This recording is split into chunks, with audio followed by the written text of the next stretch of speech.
6 రోజులుగా యుద్ధం కొనసాగుతోంది. రక్తం నేలను తడిపింది. ప్రతిజ్ఞలు గాలిలో మార్మోగుతున్నాయి. కాని ఒక నిజం మాత్రం మారలేదు. భీష్ముడు ఇంకా అజేయుడే.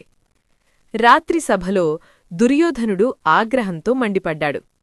తాతయ్య, మీరు పాండవులపై పూర్తి శక్తితో యుద్ధం చెయ్యడంలేదు అన్నాడు. సభ నిశ్శబ్దమైంది. భీష్ముడు నెమ్మదిగా లేచాడు. నాకు ధర్మం తెలుసు, కాని యుద్ధంలో నేను వెనుకడుగు వేయను అన్నాడు. ఆ రోజునుంచి భీష్ముడి బాణాలు మరింత ఉగ్రంగా మారాయి. 6 రోజు ఉదయం కౌరవసేన గర్జించింది.